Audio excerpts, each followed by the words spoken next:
G'day everyone, welcome back to Scotty's Shed. Now, I am a very privileged man. I get to stand here with the great man himself, Tony Galea. He is the part owner in the National Holden Museum, and he has been generous enough to give me his time out of hours to take us on a full-on guided tour of the museum. This is one of those guided tours that you get only if you got in the know when it comes to the museum. So, say hello to everyone, Tony. G'day everyone, and welcome to Scotty's Garage and to the National Holden Motor Museum in Echuca. Now I need to pull you up there straight away, Tone. It's Scotty's Shed, oh, alright? Scotty's Shed, sorry mate. Oh, Shed Garage, yeah. No, people might be looking and thinking... Actually, you're right, Shed is better. Shed is better. Garage is where you park your car, yeah, Sheds is where you work on it. Right, okay. Let's go again. So welcome back. Welcome. So welcome to the National Holden Motor Museum in Echuca. Got a privilege to have a Scotty here. Scotty's shed.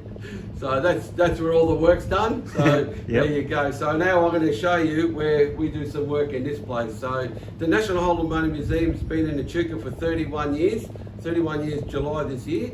It started in 1984 down at Bayswater. With the Hughes brothers started the museum. Was there for a few years. Then it moved to Wangaratta. Was there only for a year and a half. They had a contract with a bus company. They were bringing the tourists down, but the company went broke. So they moved out of there and they moved to Bendigo Pottery. So therefore. So where were they in Wangaratta? Do you know? Drage Air World. Oh yeah. Okay. So I remember going to the Monaro Nationals, the first one, and their cars were in there. And Essington Lewis, who was the managing director of BHP Steel, who supplied all the steel for Holden, he actually received the first FX or 48215. So they had his FX in there. 48215, sorry, and his aeroplane was in there as well. And I remember talking to Alex and David Hughes, they were there. So yeah, so they had a contract for 3 years. But, now, I don't know whether you're aware of this, but Alex and David Hughes are my relations. Yeah, I believe so. You've told me quite a few times. Yeah, okay. So yeah, they were like great cousins. They were cousins of my grandfather. Okay, so, well there you go. Yeah, well, funny how the Holden world evolves. Yeah. So Alex is still alive. Yep. Getting mixed up. I think he's 94. He's a 92 or 94. Yep. His wife Shirley passed away last year, so he's a bit lost without it. And his brother David. David passed away quite a few years ago. He was the younger brother, but his wife June is still alive, and she's 90 years old. So we're lucky enough. We've still got two of their cars that they own here on display. So, and those two cars are going to be coming up in our auction on the 18th and 19th of May. Yep. So then we moved on, and you said the museum went to Bendigo Pottery? Yes, Bendigo Pottery. There was there for a few years. I went to every museum they had. Wasn't happy with Bendigo Pottery. It was very dusty. Dusty and shoved down the back, if I remember right. Yeah, the right. cars were kind of in a bad state. This building became available because this opened up in '76 as a Lambie Auto and Folk Museum. So they had various cars in here, and some, they had old dresses and gramophones and all that, and some Model Ts and stuff like that, and Model As.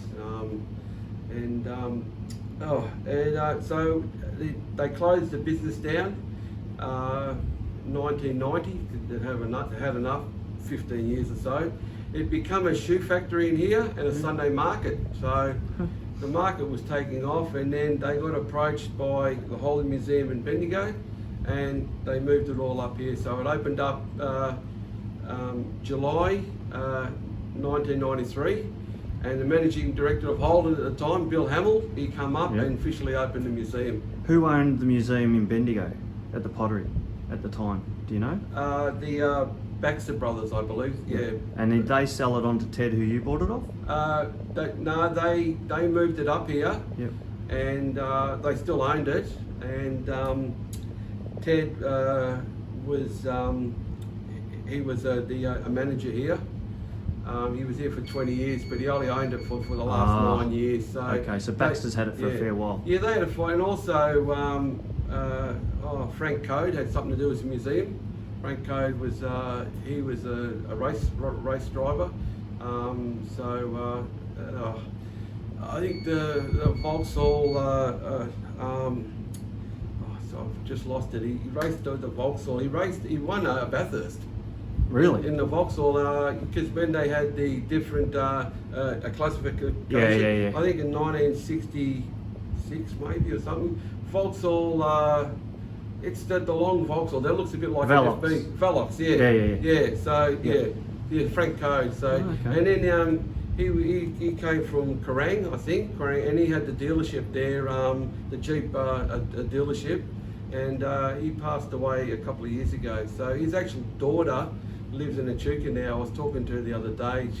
She asked me, do we have any stuff about her father? I said, we've got some pictures in there, him in his race suit with the race car and a few other things. So once we close down, I'll dig it all up and I'll get it to her and all that. She used to live in Western Australia and she moved to Echuca. Yeah. Okay, so today is the 9th of May, I think?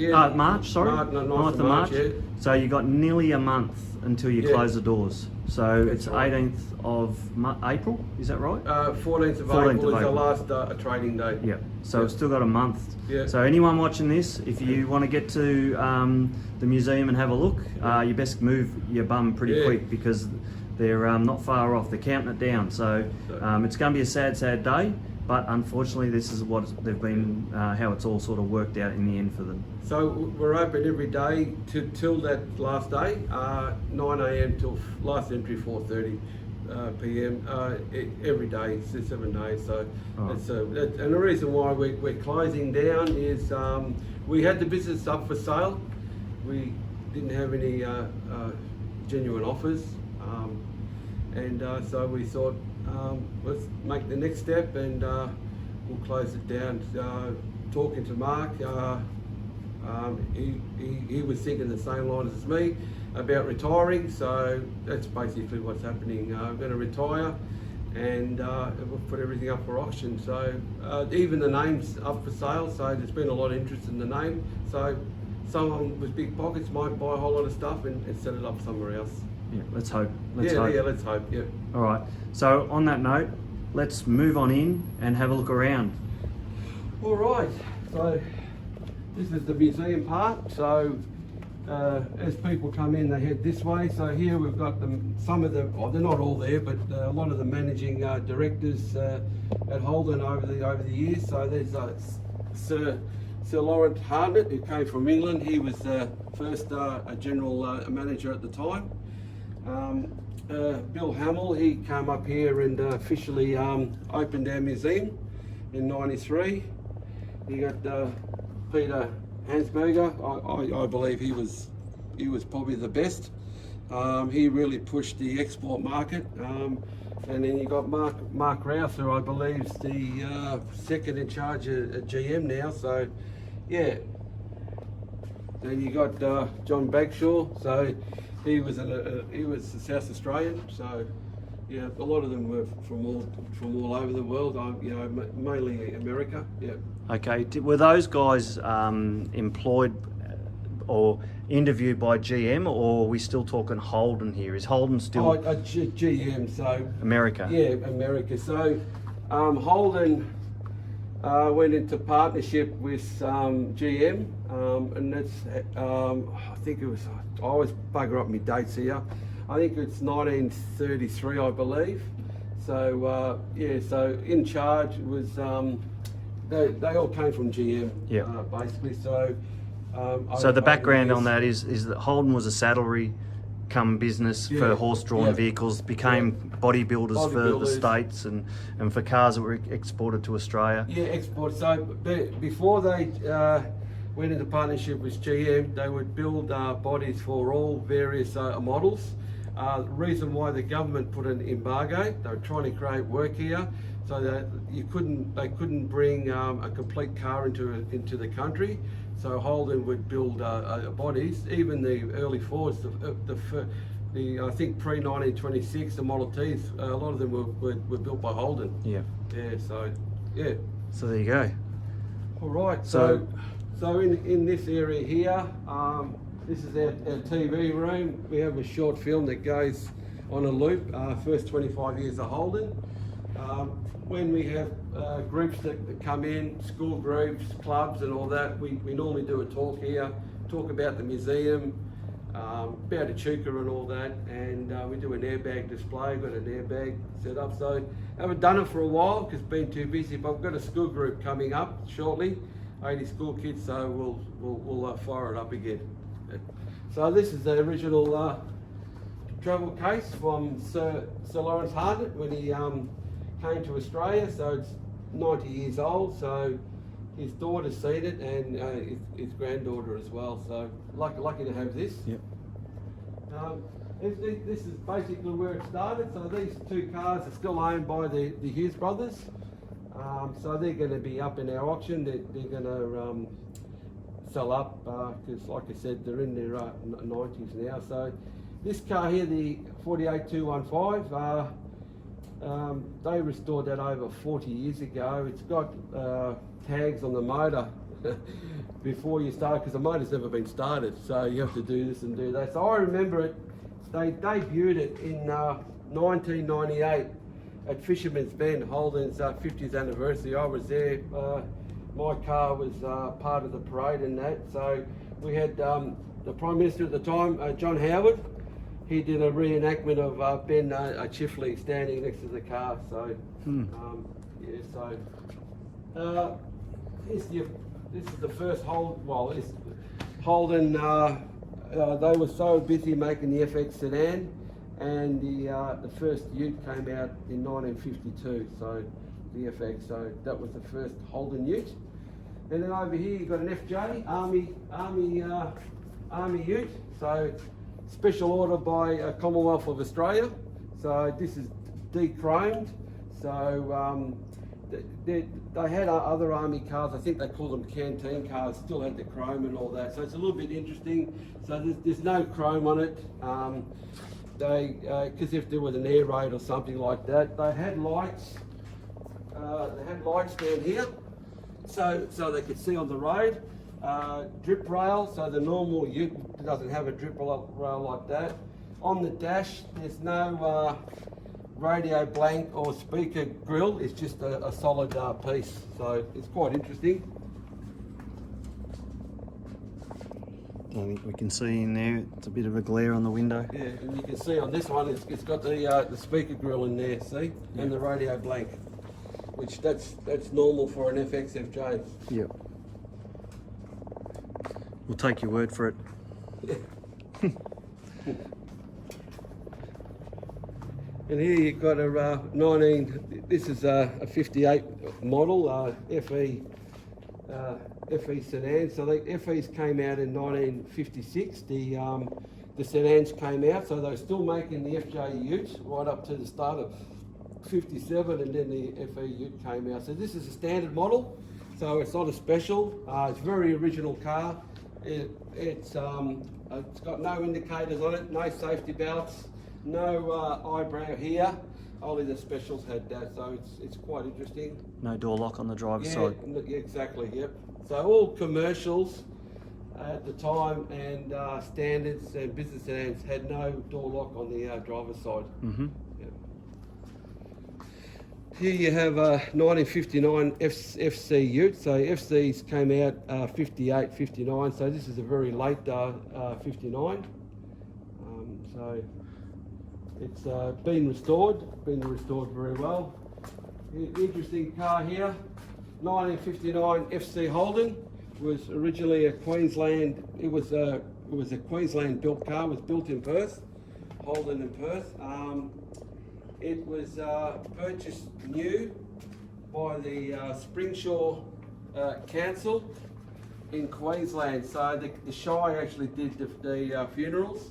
I've had people in here and they remember this car. So it's just clicked over 10,500 miles. So when it was bought, it's a very late 59. Went to Assel and Hedges in Brisbane, and they did the conversion. So it's got a false floor in it, so you can put the trolley underneath. It's got the cutout for the seat. Very interesting. It's a very rare car, and it went into I think business. February or March 1960. Beautiful. What other interesting things have we got Oh yeah, around we've here? got the old test machine. It's quite nice, I reckon. You've got a cutaway, a grey motor. So a few other cutaways. This is interesting. This is from a Unidrive in Clayton. They used to build the tail shafts for Holden since 1952. So they closed down, I don't know, probably 5 years ago now. And in the other room, you'll see we've got the last V8 tail shaft they made. It's all been signed. So these are signed by all the people, the last lot of people. So this is for a Corvette. So this Corvette, and they were made in Australia. Yeah, crazy. Yeah, so there you go. All right, this is it. Yep. What's this machine? Oh, this is, I won't open it because the TV will fall. This is, what do you call it, a grapho type. So it made the compliance plates for the Holden vehicles. I think it went right up to VT. It's a bit of an antique. So they would punch the numbers in, and then it would just spin around. Yeah, so that... Like a counterfeiting machine. Yeah, kind of, but yeah, so that was donated to us many years ago. So a lot of the stuff we saved, because if we didn't accept it, it all would have got all destroyed. So Yep. all right, this is interesting. It's a little bit later. So this is a LX Tirana, LX hatchback, SS Tirana. It's got the little 253 4.2 litre. It's had two lady owners about the same time. It's got the accessory hatch, so you could sleep in the back if you went down to the beach or whatever, or went camping. So it's a very original car. It's never been restored. Yeah. So, yeah. It's getting sought after, aren't they? Yeah, it's well loved. Yeah, I like this. So that because these hubcaps are hard to find. You've got the old cable ties to make sure they don't. Someone doesn't knock them off. Yeah, or lose them. Or they don't fall off. All right. Got a 19, this is a 1961 FB Holden, so they come out in 1960, January. So this is a very late one. I think it was April 61. So it's Grecian white and iris. So it's the iris colour is a very unusual colour. And Holden used this car for one of the 50th anniversary posters. They had the new VT wagon and had this car, you know, the original wagon, and it was in front of a steam train. They did the photo shoot at Malden up near Bendigo. Beautiful. And I believe this is one of your favourites, Scott. Yes, I would love this car in my garage. So I call it Iris. I like to give names to my car. This is an interesting car. If we haven't given it away, that is actually Tony's station wagon. Yeah, Same with this one here. I'll be glad to take her home. It's never, the house that I live in now, it's never been to that house, so I'll look forward to it. Oh, yeah. This has. So this is 1961 Eco Holden. Very, very original, never been restored, and it's bill number 4. So we believe it could be the first automatic. So it's got a lot of unusual things on it, got a bit of FB stuff on it. So bought it from the original lady. Dorothy Dorothy. Yep. So we call the car a Dorothy. She only ever lived in the one house in Ivanhoe. Only ever had the one car. She got this when she was 38, and only ever had the one job. So, and was never married. So unique. It's another one of my cars. When I bought that car, when I offered her the money, she said, that's more than what I paid for it brand new, you know. And she said to me, could I have that cash, please? Because she wanted to donate it to a charity. She didn't need the money, so yeah. So that all the money went to charity, so which is good. That's nice. Yeah. This was one of the Hughes brothers cars that was from their collection. Holden bought that many years ago when the Hughes brothers sold off a lot of their cars. Holden, I think, bought maybe 7 or 8 cars. So this is one of this is 1962, 63 EJ Ute. So there's not many of these around actually. No. Yeah, you don't see many. So bit different, the old EJ than the EH. The EJ had the flap on the side. See, Fuel filler. yeah, so way before their time. You look at the Commodores and all that, they had the flap on the side. Yeah, so so there you go. This is a very interesting car. This is a 1963, 64, I think 64 EH wagon, unrestored. Has lived most of its life in England. Yeah, right. So when Anthony Hancock migrated to Australia, he lived in South Australia. That's why it's got the South Australian plate down there. And when he went back to England in 1971, he took the car with him. So that's why it's got the English plate. He was in the Royal Air Force. That's why he put blue here and blue on the hubcaps. But, and on the side trims. yeah, on the side trims. So he did a few shows and all that. There's the Aussie flag. And the kangaroo, he got that off an ashtray, so they would know what it is. And he belonged to the Holden UK registrar. So there's a Holden club in the UK. You can go on their site, and I think on their gallery, this comes up on the second page. So there's a sedan there as well. This was the only wagon I know of, but they meet at the Aces Cafe in the north of London. So we've had a few from England and all that. This is an interesting car, HD Holden, 1965. The lady that owns it, it belonged to her uncle, and he bought it for his wife, and she passed away soon afterwards. So it sat in the garage for many years. It had a light paint job just on the outside, doors closed and all that, but the interior is all original, and it's only done 33,000 miles. It's a 186. It is meant so. Catherine who owns it, she is good friends with the Brock family. She used to live across the road, and to check out the original decal on the back. Laughing. And back to the H, on the back of the H, they've got the Great Britain badge on the back. Another thing he's done on the tailgate, he's painted that white out in the middle. So with this HD, so Catherine used to look after Peter and Beverly Brock's kids. So go away and all that, and she ended up living there for 8 years. So she's still good friends with the family. And Peter Brock said to her, "This is a good example. You know, don't use it every day. Look after it," and she has. So she's got pictures of Peter Brock sitting in the car and everything. So